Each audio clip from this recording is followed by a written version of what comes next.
When we come to infrastructure sector, let's understand that this is largely an agenda where most of the investments have been driven by either the government doing through EPC spending or through PPP development, where private sector is bringing in the money.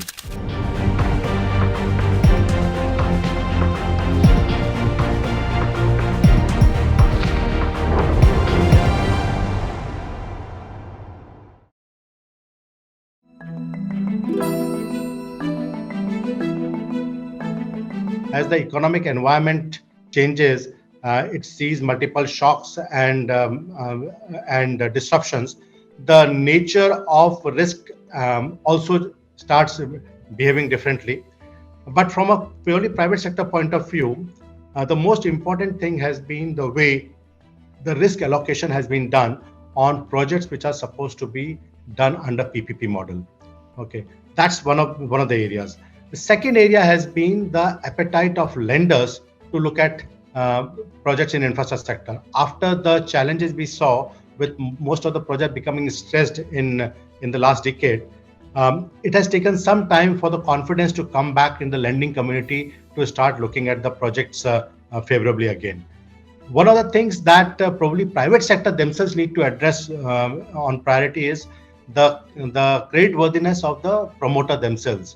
Uh, there have been extremely good projects under the HAM model which have been put out in road sector, but despite that, they were not able to get financial closure because the ability of the promoter to bring in equity, to commit equity, was something that the lenders were not comfortable with, and that took some time for the projects to get financial closure. I think it's important to not put the entire challenges on the doorstep of the government. There are challenges in private sector as well to take up projects of a scale which probably they don't have the capacity to service. Okay, so I think from a government perspective, it is more about how they are allocating risk, how they are managing the concession contracts during the life cycle. Okay, how they are designing the entire project structure.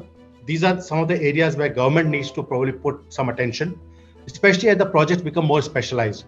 If you look at it in the last 30 years, what we rolled out in infrastructure sector were probably the low-hanging fruits. The projects where there was a quick demand, road projects were like 2 to 4 laning or 4 to 6 laning on existing routes where there was reasonably good traffic visible. But as you exhaust those projects and start looking at a new category of projects, then the demand is not so visible, probably. Okay, then the returns accordingly become longer period returns. Therefore, the risk profile changes of that project. From sector to sector, it will change. And therefore, it's important that there is a continuous relook at how I am making sure that the private sector's interests are protected, the lenders' interests are protected. Lenders are the largest contributors to any infrastructure project in terms of the amount of money being spent.